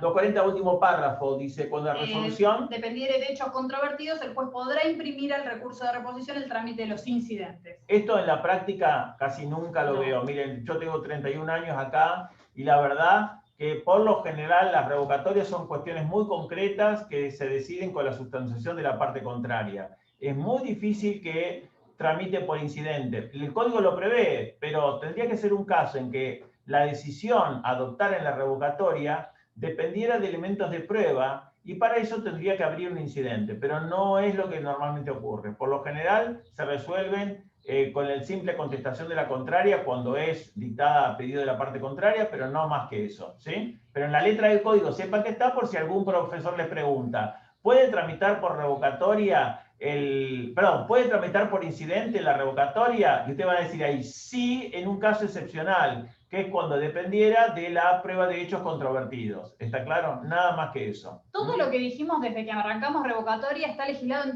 4 artículos, son poquitos, pero está todo ahí. Lo que nosotros hicimos fue desglosar estos artículos para que a los efectos de la comprensión sea más fácil. Este trámite de reposición que está en este cuadro es muy importante. Justamente lo vimos tarde, porque ya está terminando la clase, por ahí están cansados y en pantalla es mucha información, pero cuando termine la clase o mañana a la mañana, repásenlo, léanlo. No, lo que va a hacer es subirlo esto. Sí, yo después eso, lo del Power se lo subo todo, pero le sacaron una foto o algo para tenerlo ahora, para mirarlo entre hoy a la tarde y mañana a la mañana. Si mañana en la clase arrancamos con alguna cuestión que surja de esto, porque esta tramitación del recurso de reposición es muy importante que la tengan en claro. Quiero decir algo más porque quiero terminar el punto. Sí, porque ya después nos vamos a apelación. Sí, nos vamos a apelación. No, ya está, esto de revocatoria ya está.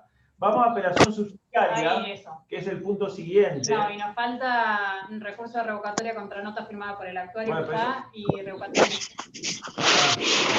Profe, perdón que me meta, pero usted puede seguir dando la clase si quiere, total va a quedar grabada. Si alguno se tiene que ir, la puede ver después. No, pero no, tampoco me quiero exceder demasiado. Ustedes no nos prestan atención, ya tenemos. A las 3 de la tarde se termina la clase. Se les termina Así que la prestada atención a ustedes. nos quedan 10 minutos. Vamos a esto entonces. El punto ahí dentro del apartado de revocatoria en el programa dice la apelación en subsidio, procedencia, trámite y efectos. ¿Qué es esto de la apelación en subsidio? ¿O qué tiene que ver la apelación acá metida con el de revocatoria? ¿Qué tiene que ver? En realidad, miren, acá un poco la doctrina, incluso hasta las jurisprudencias, se dividen. Algunos autores consideran que la apelación en subsidio es un tercer género, que no es ni revocatoria ni apelación del todo, porque tiene condimentos de las dos. Entonces dice, esto es un tertiugeno, esto es un tercer recurso que inventó el codificador. El tercero en discordia. El tercero en discordia. Pero en realidad, en la práctica, si ustedes me preguntan, ¿verdaderamente un tercer recurso? No, en realidad les digo, es una especie de estrategia que usó el legislador para que el proceso no se estirara mucho con el tema de los recursos. Entonces, el legislador lo que hizo fue lo siguiente, decirle al afectado por una resolución, dicho de otra manera, sería esto. Mirá, si esta providencia simple es una providencia simple que vos creés que el juez no va a cambiar lo que decidió, pero te tirás el lance igual con la revocatoria, ten en cuenta que si es de una de las que te provoca gravamen irreparable, vos también tendrías el recurso de apelación. Pero como el código busca celeridad, el código le dice al recurrente, hacelo subsidiariamente el mismo día que estás planteando la reposición. ¿Todo junto? Todo junto. ¿Por qué? Porque si no, tendrías que esperar el resultado de la revocatoria y después interponer una apelación, y el código eso no lo permite. ¿Por qué no lo permite? Precisamente por lo que se busca es agilizar y no que el proceso se eternice. Entonces lo que hace es decir, mirá, en el mismo momento que planteas la revocatoria, si entendés que corres el riesgo de perder la revocatoria, vos dejás ya planteada la apelación en subsidio. ¿Qué quiere decir en subsidio? Subsidiariamente, para el caso de que no me haga lugar a la reposición, le pido al juez que me eleve el expediente a la Cámara como si fuera esto una apelación. ¿Eso se puede? No solamente se puede, sino además que se debe. No tiene otra manera de hacerlo. A ver, vuelvo al inicio. Si yo tengo una providencia siempre que me causa grave e irreparable, de acuerdo al cuadro de las flechas que vimos al principio de clase, Lo voy a poner de vuelta porque me salió tan bonito. ese cuadro de flechas me llevaría a que esa providencia simple que causa grave e irreparable tiene dos vías de ataque. La apelación, que es lo que está ahí con la flecha verde, pero también me permite la revocatoria si yo quiero cambiar la decisión. ¿Yo puedo elegir uno y no elegir el otro? Sí, pero si elijo plantear la reposición y me va mal, yo después no puedo apelar más adelante, porque el código me dice, mirá, vos prevés que si te llegamos a decir, que el juez te llega a decir que no, deja planteada la apelación en subsidio, porque después no te lo permite. ¿De dónde surge todo esto? Del mismo artículo 241 del Código de Procedimiento, que lo leemos ahora. Sí. Es cortito y dice lo siguiente. Dice, la resolución que recaiga hará ejecutoria, a menos que el recurso fuese acompañado del de apelación subsidiaria y la providencia impugnada reuniere las condiciones establecidas en el artículo siguiente para que sea apelable. Recuerden que el 242 ya arranca recurso de apelación. O sea, si ustedes quieren, dice, reuniere las condiciones del artículo siguiente, ahí debería decir que me cause gravamen irreparable, ¿sí? Porque el artículo siguiente se refiere al inciso 3, no a todo el 242, solamente a la parte donde habla de la previdencia simple, ¿sí? Bueno, entonces... O sea, estábamos viendo recurso de revocatoria y salimos con apelación. ¿Qué pasó? Apareció una opción más que nos dio el legislador, de decir, usen dos vías de ataque. Por si el juez no les da bola, tienen plan B, que es la apelación subsidiaria. Recuerden esto, Recuerden, porque estoy cansado de verlo. Ahí voy, Elina, ya te doy la palabra. Estoy cansado de verlo de los 30 años que trabajo. El abogado que presenta solamente la revocatoria, por confiado, y después le va mal, por más que intente plantear una apelación y esté todavía dentro del plazo para apelar, el juez le va a decir que es improcedente y la Cámara, si tuviera que revisar por vía de una queja esa decisión del juez, diría que está bien resuelta por el juez, que no puede después. ¿Y por qué no puede después? Porque en realidad precluyó su posibilidad de apelar cuando no dedujo el recurso subsidiariamente el mismo día que interpuso la reposición. O sea, Rubén, vos me estás diciendo que el plazo para interponer una revocatoria es de 3 días, Sí. que ya lo vimos. Sí. Pero el plazo para interponer el recurso de apelación, que todavía no vimos, es de 5. O sea que En tenemos general. 2 recursos con 2 plazos distintos. Ahora, ¿cuál es el plazo de la revocatoria con apelación en subsidio? Eso es lo que estabas queriendo decir. Exactamente, muy bien el juego de preguntas. En realidad, fíjese lo que dice Vicky. Si ustedes se juegan por una apelación directa, sin revocatoria, lo pueden hacer. Y eso tienen 5 días. Pero si quieren tirarse un lance primero con revocatoria y después, en todo caso, tener la apelación, no pueden esperar el resultado de la revocatoria. El mismo plazo que tienen para plantear la revocatoria y en el mismo escrito, tienen que poner un renglón al final. En el caso de considerarse improcedente la revocatoria que he deducido, planteo apelación en forma subsidiaria. Yo les diría que directamente lo pongan en el título, porque visualmente es más impactante revocatoria con apelación en subsidio. Entonces ya el juez sabe que hay 2 recursos planteados. Perdón, Elina, querías hacer una consulta y te interrumpí. No, solo para una aclaración, que digamos, lo que es revocatoria procede contra las providencias simples, causen o no gravamen irreparable. Y la revocatoria con apelación en subsidio, solo cuando las providencias simples cause gravamen irreparable. Correcto. Sí, yo no utilizaría la palabra revocatoria en la segunda parte. Diría, y si estoy hablando de apelación subsidiaria, solamente va contra las providencias simples que causen gravamen irreparable. Pero ¿sí? igual es válida la observación Sí, porque sí, a los sí. efectos de plantear una revocatoria con apelación en subsidio, Exactamente. tenés que tener esa característica. Si no, el juez te va a decir, a la revocatoria la deniego, la admito, y no es procedente el recurso de apelación. Y si no te lo dice el juez de primera instancia, te lo va a decir la Cámara cuando el expediente erróneamente se eleve. Así que está bien la aclaración. Bien. Tengan en cuenta de la apelación en subsidio, lo del plazo que hablamos recién, lo de la fundamentación, artículo 248, cuando el recurso de apelación se hubiera interpuesto subsidiariamente con el de reposición, no se admitirá ningún escrito para fundar la apelación. Justo eso iba a Perdón. decir, miren, ahí dice en el programa, después de apelación subsidiaria dice procedencia, dice trámite. ¿Cómo es el trámite de la apelación subsidiaria? Vamos a tratar de hacer una línea de tiempo después para pasárselas. El trámite, todo depende para la apelación subsidiaria de cómo haya sido el trámite de la reposición que la precedió. Porque vieron que son 2 recursos enganchados. Acá la apelación subsidiaria viene porque ya hubo una reposición, ¿sí? Entonces, si la reposición que la precedió a esta apelación subsidiaria fue sustanciado, o sea, que el que solicitó la revocatoria fundamentó en el mismo escrito y después se corrió traslado a la otra y el otro contestó, la apelación subsidiaria no va a tener ningún trámite más que directa elevación a la Cámara. No hay nada más para hacer. Cuando están escuchadas las 2 partes ya en la revocatoria previa, no hay ningún trámite posterior para la apelación subsidiaria más que enviar el expediente a la Cámara para que se defina la apelación que el juez debió conceder en el mismo momento que denegó la revocatoria. ¿Y qué agravios va a analizar el juez de Cámara? Si Ni no plantea... más ni menos que lo que había puesto la parte que presentó la revocatoria en el mismo escrito de revocatoria. Por eso Vicky leyó, y acá está el cuadro, ¿lo tienen en la vista? La nota al final que dice, el artículo 248, cuando el recurso de apelación se hubiera interpuesto subsidiariamente con la reposición, no se admitirá ningún escrito para fundar la apelación. Pero no quiere decir que no va a haber fundamentos. Los fundamentos son los que ya pusiste en la revocatoria. En definitiva, los fundamentos de la revocatoria tienen un doble rol.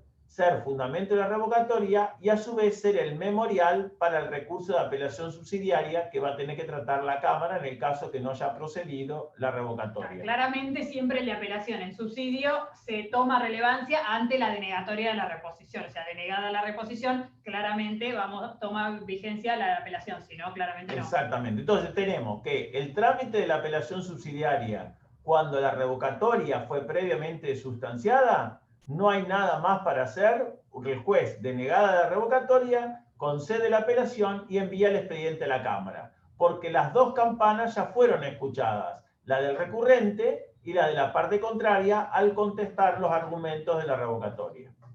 Después, la otra variante de trámite sería cuando la resolución... Voy a volver acá, cuando se resuelve directamente el recurso en una providencia simple, o sea, cuando fue una charla de dos. Exactamente, cuando no tuvo sustanciación previa la revocatoria, ahí sí, el recurso de revocatoria ya está fundado y rige lo del 248, o sea que no va a poder fundar otra cosa adicional el recurrente, pero no necesariamente va a haber que correr traslado a la parte contraria porque no fue escuchada en el trámite de revocatoria, ¿sí? Porque la revocatoria, ¿se acuerdan que no se sustanciaba cuando el origen de la resolución fuera de oficio o a pedido de la misma parte que está recurriendo?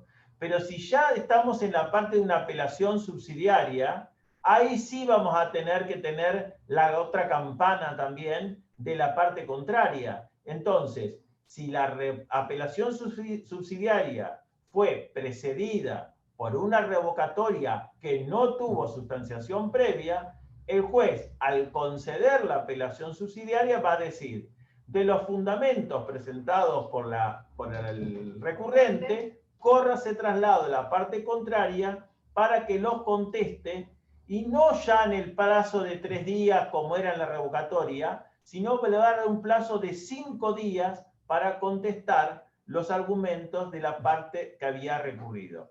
O sea que acá tienen un recurrente que originó todo con una revocatoria y que tuvo un plazo de 3 días para interponer el recurso, y después, si esa revocatoria no fue sustanciada, la otra parte va a tener 5 para contestar la fundamentación de lo que ya estaba en la revocatoria, y después sí se eleva a la Cámara.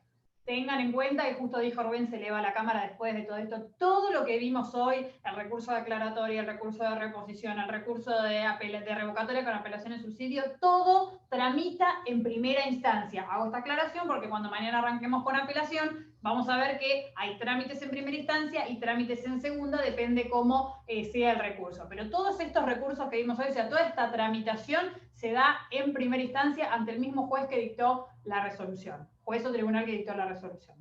Bien, vamos a dejar acá. El último, ¿verdad, Lilo? Sí. Quedan 2 puntitos del programa. Uno bueno. dice recurso de revocatoria contra nota firmada por el actuario, es el artículo 38 de provincia y 38 ter de nación, que es el caso donde son las facultades que tienen los secretarios. O sea, ustedes saben que en el organigrama judicial los jueces son la cabeza de los juzgados y como segundo, digamos, en la jerarquía están los secretarios. El artículo 38 le da facultades a los secretarios para la firma de determinadas resoluciones. ¿Por qué está en este punto de revocatoria esto de la firma del actuario? Porque justamente lo que se establece, lo que dice el 38 al final, es que pueden ser dejadas sin efecto aquellas resoluciones, o sea, el juez le delega al secretario la firma de determinadas providencias y frente a algún error, el juez puede revocar, o sea, sacarle esa delegación de esa firma de providencias simples que le dio el secretario. Es un caso bastante particular y de funcionamiento de los juzgados, pero ahí en el puntito está, dice que dice revocatoria contra nota firmada por el actuario, es simplemente esto, facultades concedidas a los secretarios de los juzgados de firmas de determinadas resoluciones que el juez puede revocar por contrario imperio, volver a tener el imperio que le delegó al secretario y modificar si existiese algún error. Bien. No se preocupe mucho, no se enganche porque no tiene demasiada... No, y además no tiene mucha aplicación práctica, no es frecuente que ocurra esto.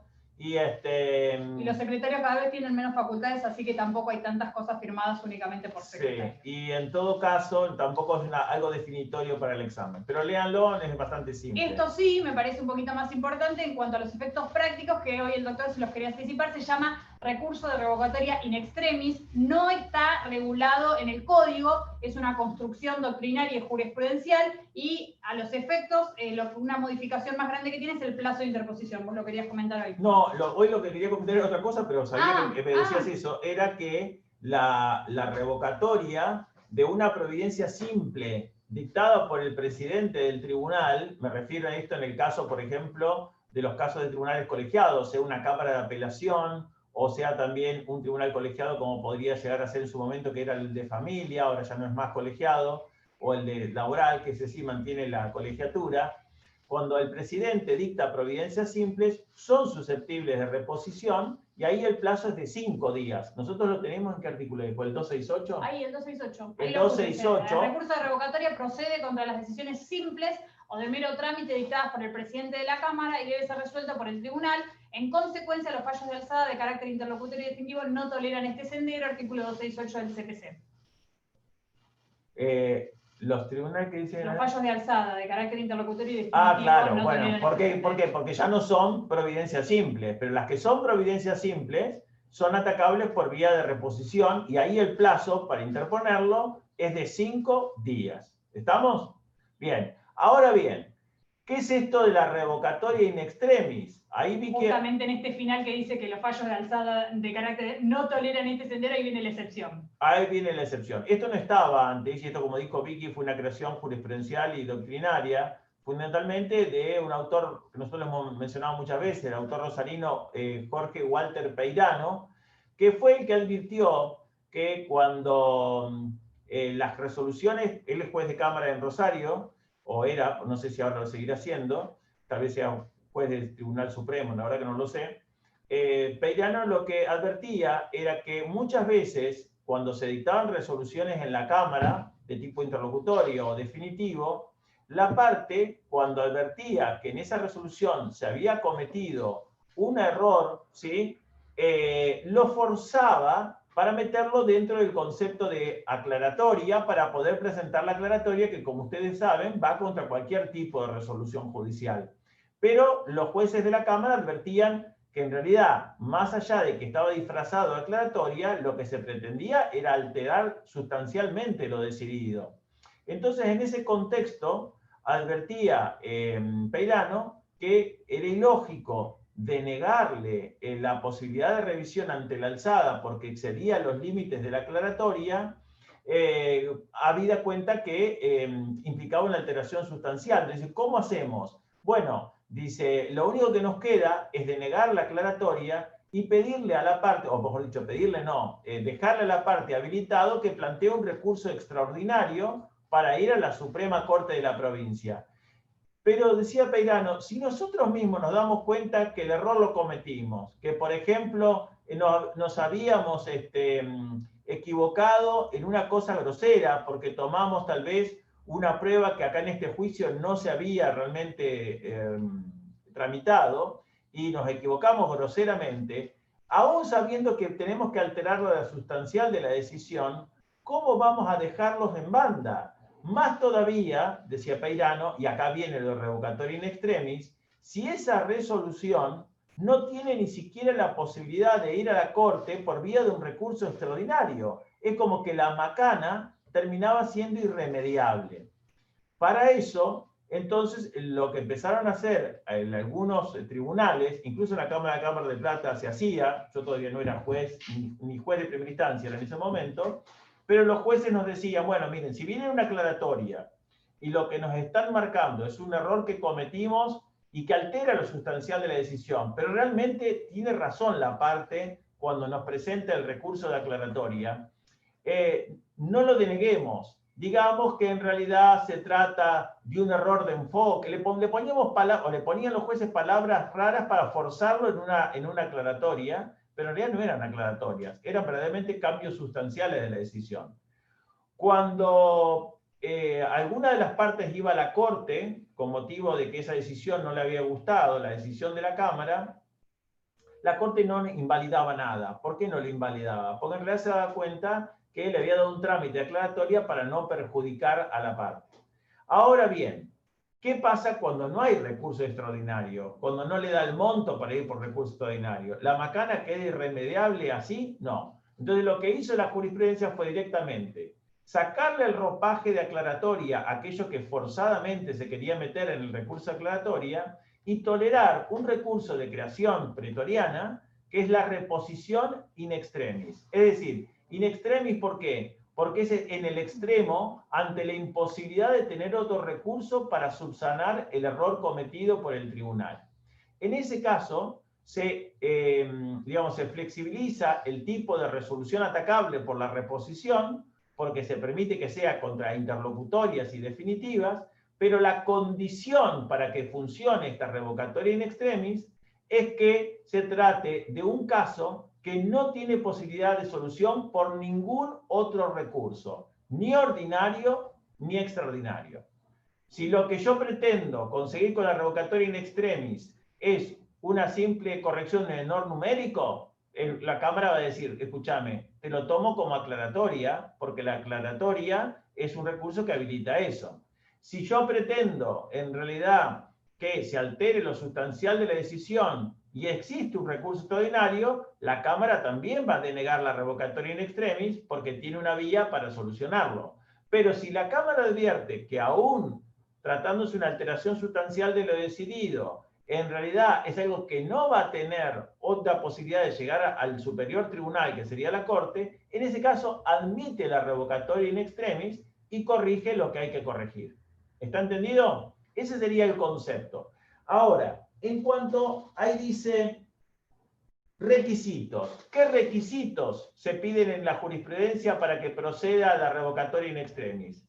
El primero es que se explique por escrito, fundadamente, ¿cuál es el error que incurrió la interlocutoria o la sentencia definitiva que dictó el juez? ¿En qué plazo? La Cámara, perdón, la Cámara. ¿Qué plazo tenemos para interponer una revocatoria in extremis? El plazo no está regulado porque es de creación pretoriana. Entonces, pero como en el artículo 268 la revocatoria común tiene un plazo de 5 días para la Cámara, bien, también se utiliza el mismo plazo de 5 días para la revocatoria in extremis. bien. O sea que el plazo de la revocatoria que nosotros dijimos que era de 3 días en primera instancia, en Cámara se transforma en un plazo de 5, incluso para la revocatoria in extremis.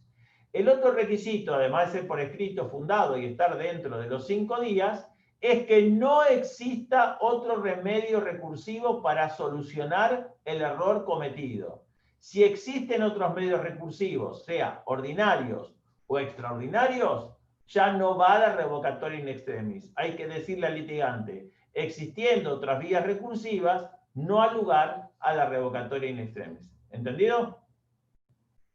Bueno, después lo leen, lo pasamos la... Estuve mirando el chat mientras Rubén les explicaba un poquito lo de revocatoria in extremis. Lo único que me pareció importante señalar, Angelito, querías que te ponga las filminas, ahí te fue poniendo mientras Rubén hablaba, te dejo en lo que habías quedado. Solo en el tema de la revocatoria en forma oral, se armó un chat ahí diciendo, en una audiencia puede pasar que se interponga una revocatoria contra una declaración de un perito, algo así se preguntó. No, Otra compañera le contestó, no bueno, es una providencia. Exactamente, exactamente. Las providencias solamente emanan del juez. Las resoluciones judiciales solo emanan del juez. O es una providencia simple o una interlocutoria definitiva, pero solo el juez dicta resoluciones. Los peritos, en todo caso, emiten lo que se llaman dictámenes o informes, pero eso no son resoluciones. La no son... impugnación de la pregunta de un testigo. Sí, pero va por incidente, ¿no? Eso. No, a ver. Si alguien impugna la pregunta de un testigo, porque se dice, no, en realidad esa pregunta no tiene forma interrogativa, entonces el juez lo tiene que resolver en la audiencia y el juez en la audiencia puede resolver diciendo que esa pregunta no se hace o que la pregunta hay que reformularla. Si alguna de las partes está disconforme con lo que resuelve el juez en la misma audiencia, ¿sí? Diciendo, bueno, no, esa pregunta no se hace, puede plantear una revocatoria y ahí lo tiene que hacer oralmente. Pero hay una decisión del juez. Que es claro, a eso me referí yo. ¿Cómo? Esa fue mi pregunta. Si en ese caso, la prueba testimonial, cuando alguien diga que no está de acuerdo con la pregunta y el juez tiene que resolver en ese momento, que lo vimos en prueba de testigos, si en ese caso era un caso de un ejemplo de la oralidad de esto. El caso típico es esa. Lo mismo pasa cuando alguien se opone a uno de los puntos del pliego de posiciones, ¿sí? O cuando el juez excluye de la audiencia alguna de las partes por haber interrumpido o haber, digamos, ocasionado problemas durante el desarrollo de la audiencia, cualquiera de esas decisiones que toma el juez en el desarrollo de la audiencia son atacables, y atacables por la reposición de la manera oral, que es la que está prevista para ese supuesto, ¿sí? Acá estoy viendo que suben el cuadro, todo eso charlaron, y me piden material de revocatoria in extremis. Todo lo que estamos charlando se supone que va a ir en un apunte subido a la brevedad en la plataforma. Si no llego, por lo menos les voy subiendo el Power. No, va a ser la semana que viene, chicos, sí. porque esta semana No estamos bastante complicados. Si querés vos en particular, Agustina, que me pediste material de revocatoria in extremis en extenso, de última mandame un mail que yo te voy reenviando algunos apuntes que tengo, material de autores, igualmente en la página de la Corte, o si googlean hay un montón de cosas sobre el asunto, pero si no, mandame, yo te mando información. Pero si no, si ustedes quieren googlear, ponen revocatoria in extremis y ponen Peirano, con esas palabras ya van a encontrar seguramente muchas notas escritas por Peirano. Mientras lean a Peirano, que es el autor que creó, por decirlo de algún modo, este instituto, va a estar bien lo que lean. Si no confían en lo que googlean, porque a veces les pasa que hay un montón de información que no es así, me piden, pero yo la idea que tengo es presentarles un apunte con todo este material. No sé cuándo. Bárbaro, profe, porque la verdad es que tenía razón usted. Después de las 3 dejé de prestar atención. ¿Viste? ¿Después de qué? De las 3 dejó de prestar atención. Yo ya sé que tiene hora y cuarto máximo de atención, lo demás no me están escuchando. Bueno, y menos a él. Nos vemos. Mañana 13:30 nos volvemos a encontrar. Que tengan buena tarde. Chao, hasta luego. Chao, gracias. Hasta luego. Adiós. ¿Este era el tuyo, mi vida? No, este era el que tenía yo acá.